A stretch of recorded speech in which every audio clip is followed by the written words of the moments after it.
আগে ছিল 120 আর এখন 170 টাকা। তো আমার তো সেই বেতনে তো আমরা খুশাই না। ଏବେ ଯାହା ହଉ ଦେଲା କେତେ ହୁଲୁତ କରିକିରି 170 টাকা না।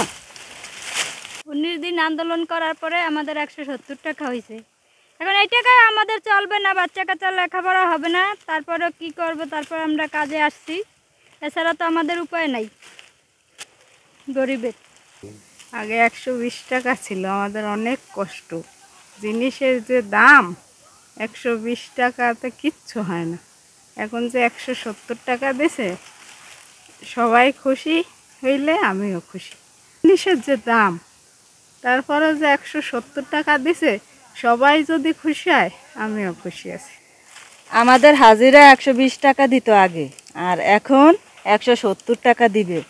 দিলে কি হবে, তারপর আর কি টানাটানির মাঝে অনেক কষ্ট করে চলতে হবে।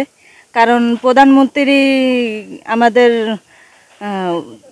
70 টাকার জন্য 170 টাকার ঘোষণা দিছে, তখন তো আমাদের কাজে নামতেই হবে, কারণ তার উপরে দিয়ে তো আর আমরা কিছু করতে পারবো না।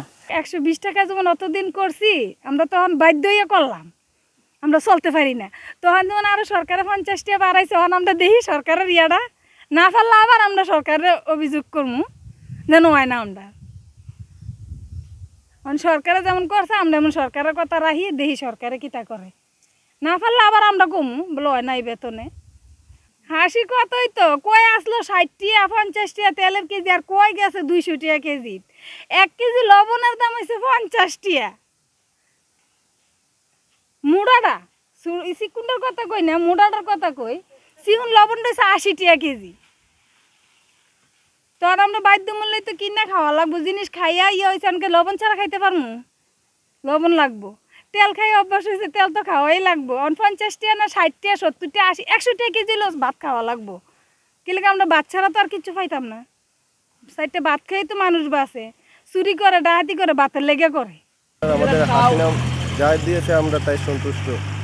আগামীতে যাতে আমাদের এইরকম রুজটা আরেকটু বাড়ে, মন্ত্রীর কাছে আমাদের এই আবেদন।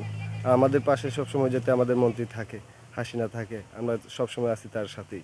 আমাদের আগে মজুরি ছিল 120 টাকা, এখন আমাদের প্রধানমন্ত্রী আমাদের 50 টাকা এই মজুরি বৃদ্ধি করছে, তাই আমরা সন্তুষ্ট আছি। যেমন ধরুন আরও কিছু যদি বাড়াইতো আর কি, তাই আরও আমাদের একটু ইয়ে হইতো আর কি, ভালো হইতো। আর আমি প্রধানমন্ত্রীকে ধন্যবাদ জানাই।